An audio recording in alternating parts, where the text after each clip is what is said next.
Welcome to Rings of Power Reactions. I'm Aaron, your host and fellow Middle-earth wanderer.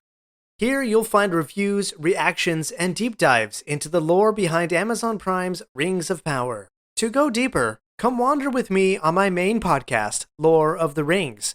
Visit ringspodcast.com or find Lore of the Rings on your favorite podcast player.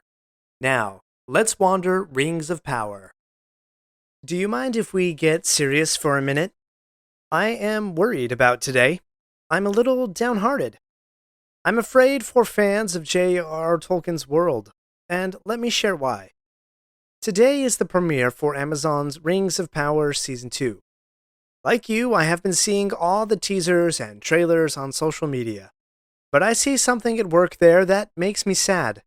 It's not the behind-the-scenes interviews or the sneak peeks at new costumes. It's the comments section. Comments from fellow wanderers like you and I. This is episode number 171 of the Lore of the Rings podcast. I'm Aaron, your host and fellow Middle-earth wanderer. If you want to be depressed, take a look at how the Lord of the Rings fans have been treating each other in the Rings of Power social media posts. Yes, I know it's only social media and not real life, but these are real people out there. There's name-calling, there's character insults, there's shaming, there's bullying. There's even pride and "I'm holier than thou because I read the books" kind of attitudes. And not only from those who don't like the show, this goes both ways. From critics to fans and fans to critics. At the risk of being too harsh, let me paraphrase how Tolkien once described the warring factions of World War II. There are orcs on both sides. My fellow Middle-earth wanderers, this has to stop. As enthusiasts of J.R.R. Tolkien, we cannot fall to treating each other with such ugliness and hate. In other words, don't be an orc. I fear that our fandom, those of us who are enchanted by Tolkien's world, are spiraling downward into a fandom like many in the Star Wars world. A friend of mine is a huge Star Wars fan and a big Lord of the Rings fan as well, but he's become downhearted by what some fans have done to Star Wars. In his words, quote, "The toxic corner of Star Wars fans love it so much that they hate it, and their fan identity becomes entirely about hating anything outside of what they perceive to be acceptable Star Wars." If you are not a fan of Amazon's Rings of Power, does this description from my friend match you? That you love the Lord of the Rings so much that your fan identity becomes a virtue signal against anything that you don't perceive as Tolkienian? I hope not. I hope you are better than that. Don't be an orc. Well, does this mean that you have to love Rings of Power, no questions asked? Absolutely not. My friend says it this way, quote, "This isn't to say that all new Star Wars is amazing, and that you can't look at it with a critical eye." Again, I agree with this idea. We can take a critical view of the shows that we love. Just because a studio pays to license Lord of the Rings content and slaps the familiar ring-bearer font on the title doesn't mean that it's going to be an enchanting story. You can have your critiques, but don't let your cynicism turn your love for Middle-earth into toxic resentfulness. Don't be an orc. J.R.R. Tolkien himself was an excellent example of this. In 1916, when Tolkien was a newly minted soldier during World War I, he replied to a letter he had received from two friends, informing him of the death of a mutual fourth friend who had been killed in action. Before the war, these four young men had formed a literary society of sorts called the TCBS, short for Tea Club and Bavarian Society. In this letter, Tolkien matter-of-factly says, quote, "I don't agree with Chris, although of course he does not say much. I agree most heartily, of course, with the part you underlined." Now, what Tolkien underlined and agreed with here doesn't matter. What does matter is the straightforward way in which he simply wrote, "I disagree with that, but I do agree with this." He didn't deride his friends or attack their intelligence. He simply shared his views. No value judgments needed. He is not an orc. Evidently, one of Tolkien's friends had conflated the greatness that they aspired to together with the greatness that comes from honorable death in war. Tolkien didn't think that they should aggrandize his death in such a way. But that didn't mean he loved his friend any less. Indeed, Tolkien wrote, quote, I cannot get away from the conclusion that it is wrong to confound the greatness which Rob has won with the greatness which he himself doubted. He himself will know that I am only being perfectly sincere, and I am in no way unfaithful to my love for him, which I only realize now more and more daily that he has gone from the fore.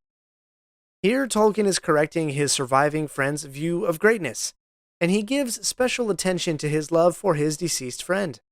Tolkien can deeply love and miss his friend who has passed on, and he can deeply love his surviving friends even if he disagrees with some of their ideas. Tolkien loves his friends even when he sees things differently. He is not an orc. Further in the letter, Tolkien does define that greatness that he saw in the TCBS. Quote, "What I meant, and thought Chris meant, and I am almost sure you meant." I'm going to pause that quote right here and point out that the love Tolkien has for his friends, just from that statement, he is building consensus. He is finding common ground. These three friends are in grief, facing the prospect of their own deaths on the battlefield, and Tolkien finds a way to unify them. And what is the inspiration, the organizing principle, the guiding star of their friendship?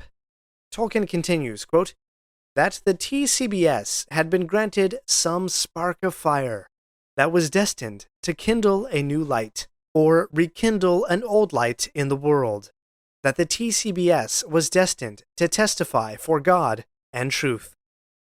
Wow, how beautiful is that idea? Tolkien saw in their friendship something far deeper than death in battle for queen and country. He saw a greatness, a destiny, to be a light in a dark world, a light rekindled in the glory of God and truth. This reminds me of an experience that Samwise Gamgee had deep in the dark lands of Mordor. Quote, "Far above the Efelduath in the west, the night sky was still dim and pale. There, peeping among the cloud rack above a dark tor high up in the mountains, Sam saw a white star twinkle for a while. The beauty of it smote his heart as he looked up out of the forsaken land, and hope returned to him. For like a shaft, clear and cold, the thought pierced him that in the end the shadow was only a small and passing thing. There was light and high beauty forever beyond its reach." Is this not how we should be as admirers of J.R.R. Tolkien? I believe that it is. You and I, as Middle-earth wanderers, can spark some fire, kindle a new light. We do not have to be toxic haters. Neither do we have to be sycophantic fans. We do not have to be orcs. So don't be an orc. Rather, kindle a new light. We're not done yet. If you like this episode, please leave a review and share with your friends. And remember to subscribe if you haven't already. We'll be right back. The wait is almost over. Season 2 of Amazon Prime's Rings of Power is just around the corner. And I'm inviting you to join me and fellow Tolkien fans for an exclusive live stream watch party of Episode 1. We'll dive into real-time reactions, lore insights, and fun conversation as we experience the premiere of the new season together. Don't miss out. Register now at ringspodcast.com/live. That's ringspodcast.com/live, Live. Let's experience this premiere together. Kindle a new light. What does that mean for you exactly? You'll have to decide that for yourself. But today, you have your first opportunity. Today, Rings of Power Season 2 premieres. The first 3 episodes are available right now. As you watch the new season, you can be critical. You can disagree. You can take a different perspective. You can even get angry with twists that they take with the lore that you love so dearly. But do not be an orc. Kindle a new light. If you have listened to this show for a while, you'll know that my own thoughts on Rings of Power have been all over the place. I try to emphasize the elements that resonate with me, and I reserve the right to critique the parts that don't. But I will not be an orc. I will try to kindle a new light. I was moved recently by the movie Ratatouille. Yes, it's a kid's film, but hey, I watched it with my kids for a Sunday afternoon family movie time. This film is an incredibly powerful story. Near the end, a food critic, Anton Ego, experiences an unbelievable change of heart and expresses it in this way, quote, In many ways, the work of a critic is easy. We risk very little, yet enjoy a position over those who offer up their work and themselves to our judgment. We thrive on negative criticism, which is fun to write and to read.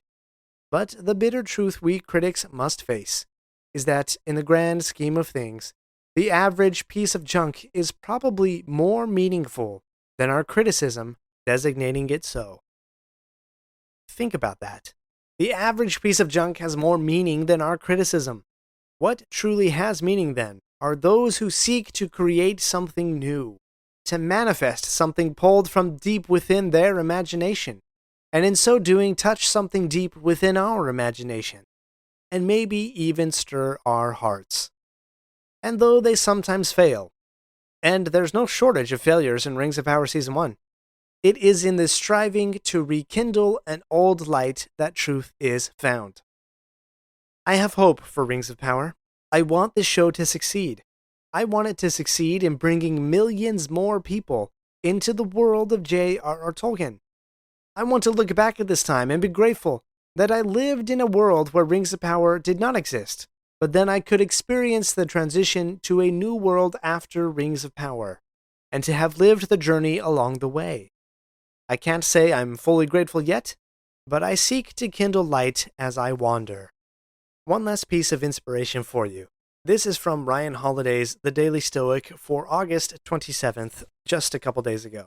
Quote, "The Stoics saw little purpose in getting angry or sad about things that are indifferent to our feelings, especially when those feelings end up making us feel worse. Even when things were really bad, when the world made them want to weep in despair and rage, they chose to laugh about it." So let me end with this. What can you expect to hear on the Lore of the Rings podcast? No matter what happens, Rings of Power or not, what I hope you feel here on this show is joy. When you hit play on the Lore of the Rings and you and I escape into Middle-earth for a few minutes, I hope to share with you the enchantment that I feel from the tales that came from J.R.R. Tolkien's imagination. I will still share my perspective, especially when I think that Rings of Power has deviated from Tolkien's themes. But I will not be an orc. As we wander together, you may find some wisdom to live by. You may find some inspiration. You may feel humbled by the greatness we explore.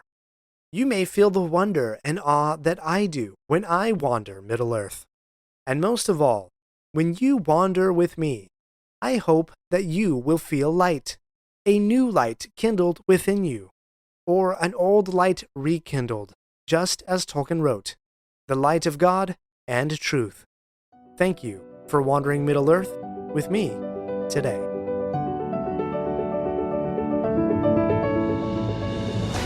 My friends, if you enjoyed this episode, let me know by subscribing, leaving a review, and sharing with your friends. Follow me on Facebook or Instagram at Lore of the Rings Podcast. For feedback on the show, please email me using the link in the show notes.